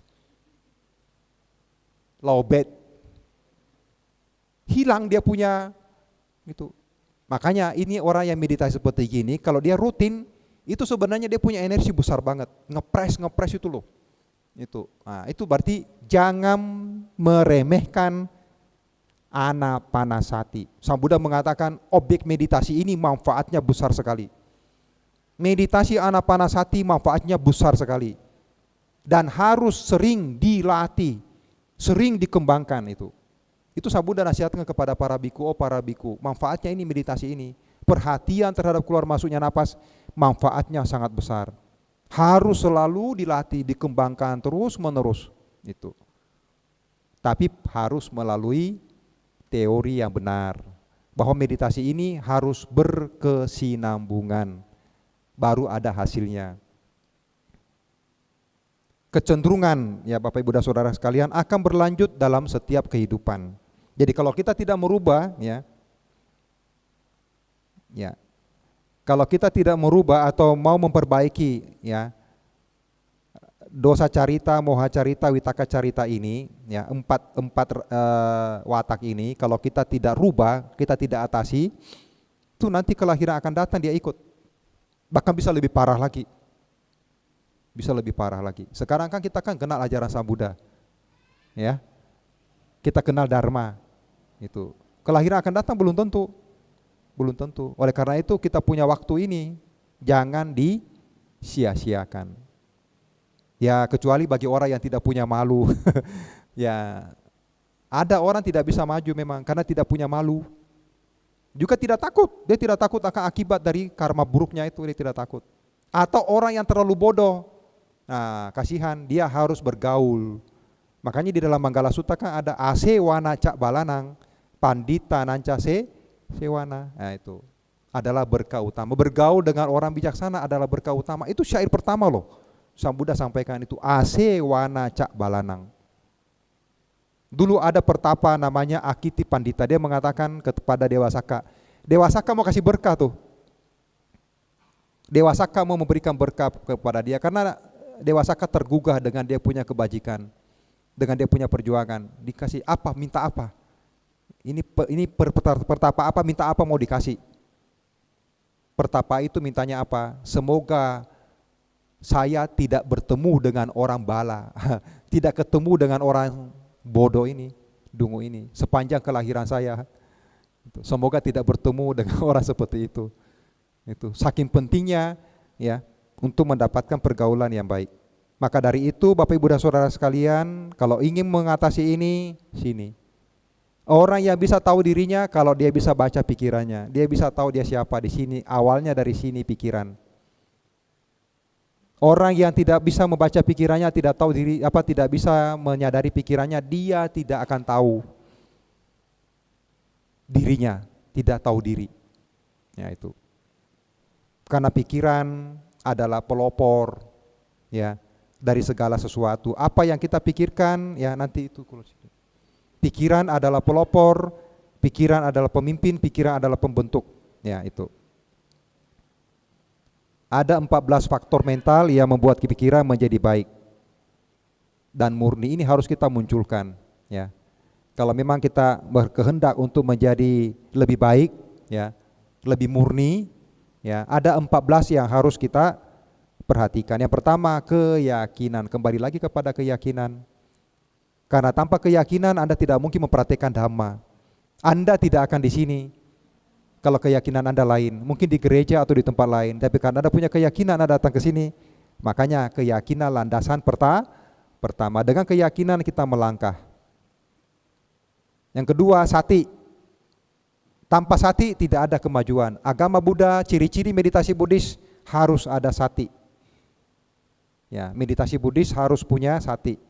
Ada yang menerjemahkan sebagai perhatian murni, kewaspadaan, ya, eling dan waspada dan lain sebagainya. Kemudian malu berbuat buruk, memiliki takut akan akibat dari berbuat buruk, tidak serakah, ya, atau kedermawanan, tidak membenci, niat baik. Ya, jadi berusahalah untuk selalu berpikiran positif. Memang kadang-kadang itu ada yang negatif, tapi kita lihat juga positifnya. Dari sisi positifnya ada enggak? Misalnya melakukan satu acara, ada negatif, tapi positifnya lebih besar. Ya, itu ada perimbangan. Kalau kita hanya lihat dari sisi negatif, ya nanti kita bisa itu menjadi dosa. Bisa dosanya berkembang itu loh. Kalau terlalu banyak negatifnya, lihat sesuatu selalu orang punya negatif yang dilihat. Tidak bodoh, artinya bijaksana. Cinta kasih, persahabatan. Jadi kalau Anda selama ini masih banyak musuh, kemana-mana ada musuh, tidak ada persahabatan. Tidak ada persahabatan berarti kebencian. Belas kasih, ya, welasasi. Kegembiraan simpatik atau bermudita cita. Keseimbangan batin. Jadi 4 ini, 8, 9, 10 itu adalah Brahma Wihara. Ya. Kondisi batin, keluhuran batin. Ini wihara dalam batin, ya. Bangun wihara dalam batin. Tuh, sering ada yang mengatakan ini wihara dalam batin tidak perlu pakai duit. Tidak ada besi beton, tidak perlu maintenance. Ya, tidak perlu segala macam, tapi bisa ada di dalam ini Brahma Wihara, metta, karuna, mudita, upekha. Kemudian perkataan benar. Jadi berusaha belajar untuk berbicara benar. Ya, tidak berbohong, berdusta, memfitnah, menghasut, ya. Tidak berbicara kasar. Perbuatan benar, tidak membunuh, tidak mencuri, tidak berzina. Kemudian penghidupan benar. 12, 13, 14 masuk dalam jalan mulia berunsur 8. Kita kelompokkan sebagai sila, ya, sila sikha itu, moralitas. Makanya 1, 2, 3, 4 sampai berapa itu tidak ada sila. Ini sila sudah ini 12, 13, 14. Kemudian mulai dari 8, 9, 10, 11 itu adalah Brahma Wihara. Ya. Kemudian aloba, adosa, amoha adalah akar kebajikan. Jadi kalau kita sekarang ini bisa mengembangkan aloba, adosa, amoha, nanti kita menjadi makhluk tihetuka. Makhluk dengan 3 akar kebajikan. Inilah yang bisa mencapai jana, magga, dan pala. Kalau kita tidak bukan makhluk tihetuka, makhluk dengan 3 akar kebajikan, sekarang ini kita bukan makhluk itu, kita dikatakan tidak punya kesempatan untuk mencapai jana, apalagi nibbana. Meditasi tidak bisa mencapai jana. Ada makhluk ahetuka, makhluk yang tidak punya akar kebajikan. Misalnya apa? Hewan. Kalau kita ini loh ya, kalau kita ini makhluk manusia ahetuka, tidak punya akar kebajikan, kita lahir cacat. Jadi ada orang lahir buta, lahir tuli, bisu, apalagi sampai idiot, itu makhluk manusia ahetuka, tidak punya akar kebajikan. Lah kita sekarang ini kan tidak cacat. Kita tidak tuli, kita tidak bisu, kita juga tidak idiot. Lengkap. Nah, jadi rata-rata kita manusia sekarang ini dwi hetuka, makhluk dua akar. Minimal sudah dua akar nih. Kenapa? Karena kita tidak cacat. Kita tidak buta ketika lahir. Kecuali kalau lahir matanya melek gitu, umur 20 tahun buta, itu enggak. Maksudnya ini lahir cacat. Lahir buta, lahir tuli, lahir bisu, ya. Idiot. Itu makhluk ahetuka, enggak bisa. Tapi kita ini kan rata-rata kan dwi hetuka. Makanya harus banyak belajar supaya bisa amoha. Itu perjuangan. Kenapa? Karena kehidupan ini adalah perjuangan. Anda berjuang untuk bisa hidup bahagia dengan bekerja, mengumpulkan materi supaya bisa hidup bahagia di dunia ini. Tapi ingat, ada juga perjuangan untuk meningkatkan kita punya spiritual. Ini banyak orang yang tidak paham. Kenapa? Dia terlena dengan duniawi karena tahu dengan adanya uang, dengan adanya harta, dia bisa lebih bahagia. Tapi sebenarnya itu nomor 2. Banyak orang yang kaya justru tidak bahagia, apalagi menyangkut pajak. Keserakahan berkembang, tapi tidak bisa melepas. Dengan kebijaksanaan alangkah bagusnya. Sudah kaya, bijaksana lagi, wah luar biasa. Lengkap sudah, kaya lahir batin. Itu jadi oleh karena itu Bapak Ibu dan Saudara sekalian, ya. Janganlah memperhatikan kesalahan-kesalahan orang lain atau hal yang sudah dikerjakan atau belum dikerjakan oleh orang lain. Sebaiknya seseorang memperhatikan hal-hal yang sudah dikerjakan atau belum dikerjakan oleh dirinya sendiri. Banyak orang mengkritik orang lain, tidak meditasi, bantenya juga tidak meditasi, ke sana kemari hanya ceramah. Dia selalu mencari-cari kesalahan bante-bantenya itu loh. Bantenya begini dan begitu, padahal dia sendiri tidak tahu bahwa dia terlibat sangat dalam lumpur kehidupan. Lah bantenya walaupun ke sana kemari ceramah, tapi itu kan demi untuk mengumpulkan kebajikan juga. Kalau bantenya itu punya parami bagus, dia kan sudah ngerti, dia pasti meditasi, tidak akan begitu. Bantenya galau segala macam, ya dia masih jadi biku. Anda tidak galau tapi Anda dalam lumpur. Namanya perjuangan, semakin berjuang, semakin kuat perjuangannya, semakin berat tantangannya. Ingat, semakin ingin maju spiritualnya, semakin hebat dia punya rintangannya, semakin parah dia punya semakin hebat dia punya rintangan-rintangan itu. Pertapa Siddhartha aja ketika menjelang mencapai kesucian, itu Dewa Mara datang menyerang. Giri Mekala dengan 1000 tangan itu loh. Menyerang dengan begitu menakutkan itu loh. Itu sang Buddha loh. Calon Buddha sudah begitu hebat masih dihalang-halangi. Apalagi kita ini yang kerocok-kerocok kayak gini. Baru aja mau meditasi sudah banyak gangguan. Iya, banyak gangguan. Itu. Mau jadi biku dengan sungguh-sungguh banyak gangguannya. Itu. Banyak gangguan. Apakah dari mata atau dari telinga dan lain sebagainya. Itu. Banyak yang lepas jubah toh biku. Banyak yang lepas jubah. Ya macam-macam lah, kenapa sampai lepas jubah macam-macam. Itu. Kenapa? Parami tidak cukup. Kebajikan tidak cukup. Jadi biku aja susah. Galau. Ya itu, tidak bisa tenang, gelisah, stres, malah jadi biku malah tambah stres tuh. Depresi. Tuh. Tidak ada kebahagiaan, makin hari makin kurus. Gitu. Ada juga yang bisa menikmati tapi tidak tahu malu. Ya. Melarikan diri dari kegalauan, tidak bisa menghadapi kesepian, dia lari gitu. Dia tidak bisa maju-maju, lari dari masalah, nggak maju-maju. Tidak mengikuti dhamma dan winaya. Jadi oleh karena itu Bapak Ibu dan Saudara sekalian, ya berjuanglah ya, selamat berjuang untuk memperbaiki watak masing-masing. Semoga nanti bisa tahu saya ini wataknya yang paling menonjol di mana. Diatasi, semoga bisa menjadi makhluk tihetuka. Ini lebih realistis. Mencapai di mana saya tidak berkomentar banyak. Kita hidup dalam realita. Tapi untuk ini, tihetuka ini bisa sekali. Bisa sekali Bapak Ibu dan Saudara sekalian. Perjuangan untuk menjadi makhluk tihetuka. Makhluk yang nantinya memiliki 3 akar kebajikan. Nanti akan melesat. Dhamma masih ada, Dharma ajaran Sang Buddha masih ada. Dan ini juga bisa menghalangi kita, minimal kita punya pertahanan. Kita tidak segampang itu masuk ke alam bawah. Karena Sang Buddha mengatakan sungguh sulit untuk dapat terlahir sebagai manusia. Jadi bisa dibayangkan banyak yang mati lahirnya di mana. Jadi dewa juga nggak mudah. Kemana? Ke bawah. Penghuni neraka, jadi binatang, hantu atau asura. Jin itu loh, jadi makhluk raksasa itu.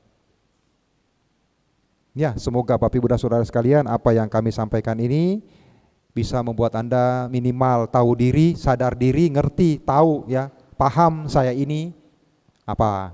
Saya ini baik atau buruk. Jangan hanya memperhatikan orang lain mencari-cari kesalahan, apalagi biku. Anda cari-cari kesalahannya, wah itu lebih-lebih lagi. Ya, kenapa? Karena masing-masing punya kemampuan, tidak semua sama. Ya, seperti dari awal saya katakan, mencari orang pintar, mencari orang cerdas banyak, tapi mencari orang yang mau jadi biku tidak banyak. Ya, sabbe sata bhavantu sukhitata, semoga semua makhluk berbahagia. Selamat malam, namo ya Bante. Bante, saya mau bertanya tadi di awal Dhammacakka Bante tadi memberikan sedikit uraian tentang watak diawali tidak langsung seketika kehidupan ini, tapi berkali-kali dari kehidupan yang lampau Bante. Tapi saya pernah melihat kalau watak itu hampir mirip dengan orang tua. Kadang orang tuanya pemarah, anaknya juga pemarah. Orang tuanya pemalu, juga pemalu. Apakah itu juga mungkin di kehidupannya lampau ada ikatan tentang wataknya dengan orang tua, atau seperti apa Bante? Yang kedua Bante, masih tentang watak tadi Bante. Selain watak itu dari dalam diri sendiri yang menyatu dengan diri, tapi ada penelitian juga bahwa watak itu dilingkupi dengan lingkungan sekitar Bante. Jadi kalau misalnya di gang ini adalah wataknya orang-orangnya keras, maka si orang itu juga akan keras.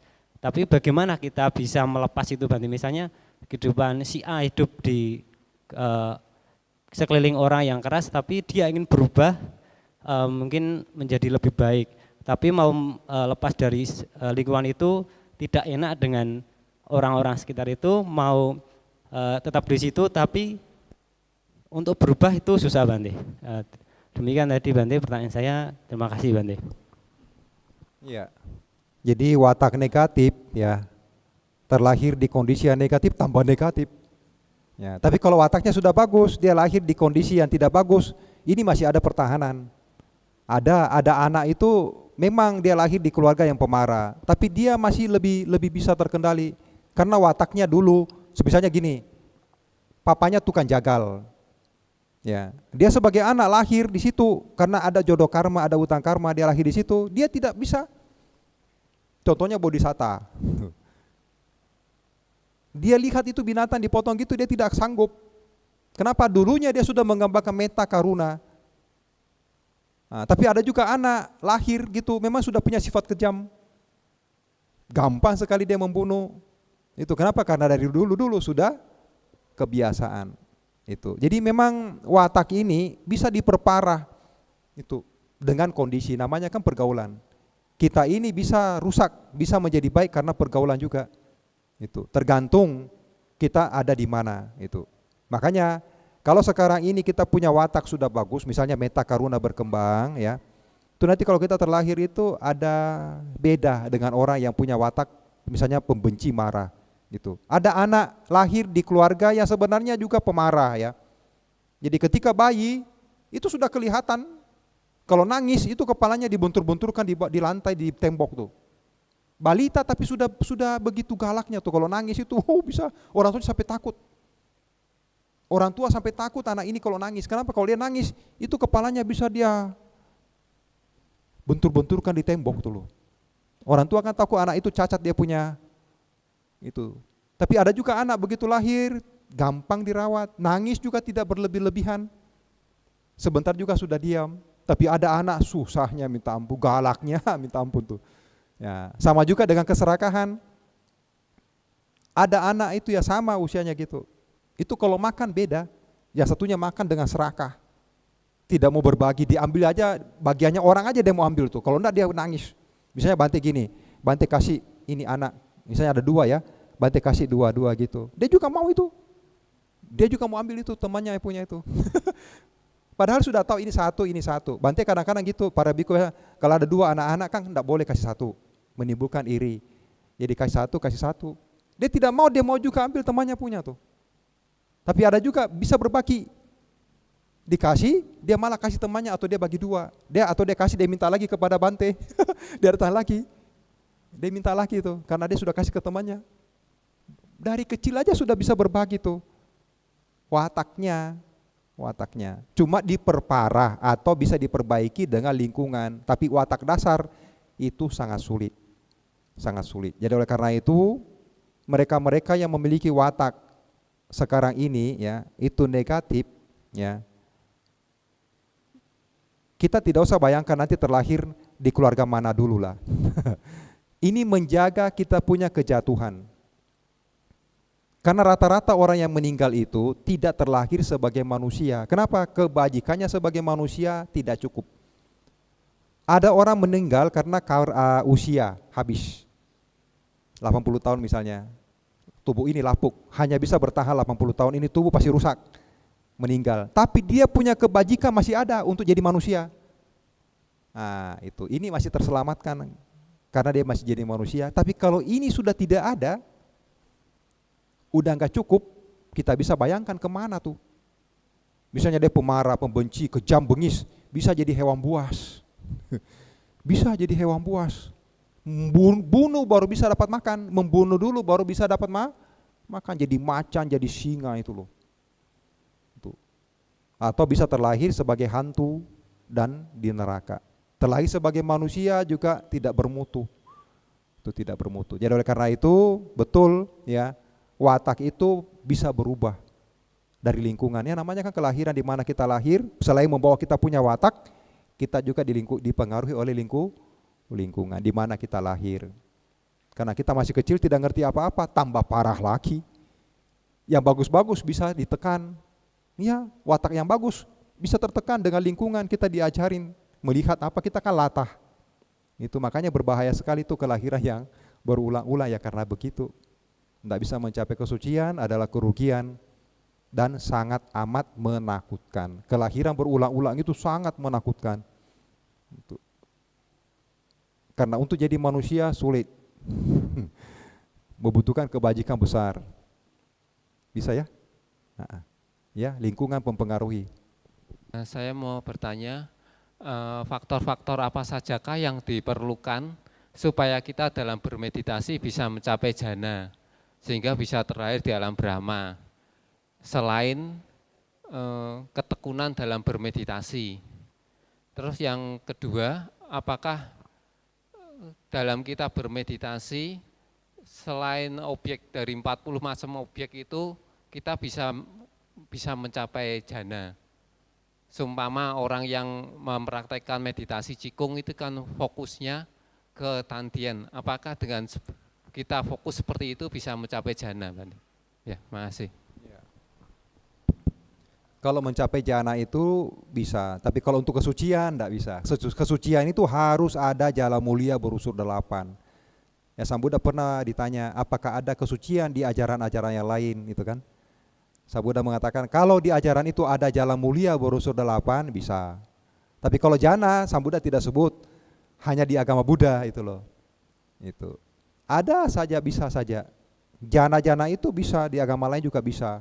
Orang-orang yang mampu berkonsentrasi bisa itu. Tapi pasti orangnya tidak jahat, bermoral. Karena jana ini begitu jahat tidak mungkin mencapai jana. Orang yang mau mencapai jana itu harus melewati dulu rintangan panca niwarana itu. Bisa menekan 5 rintangan itu loh. Kamacanda, Biapada, ya toh? Itu apa namanya? Tinamida, Udaca Kukuca kan? Pernah dengar itu? Nah, harusnya orang meditasi tahu. Itu. Jadi kalau ingin mencapai jana, ya itu dulu harus diatasi dulu. Kalau tidak bisa, nggak bisa. Itu rintangan-rintangan meditasi. Baik vipassana juga sama. Itu. Kamacanda, itu raga itu loh.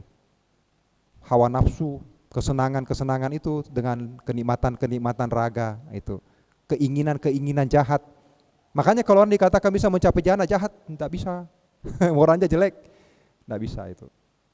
Karena ini pikiran bisa jadi jahat, ini bahaya, atau pikiran itu sangat berbahaya. Bisa melukai orang dengan pikiran tuh bisa.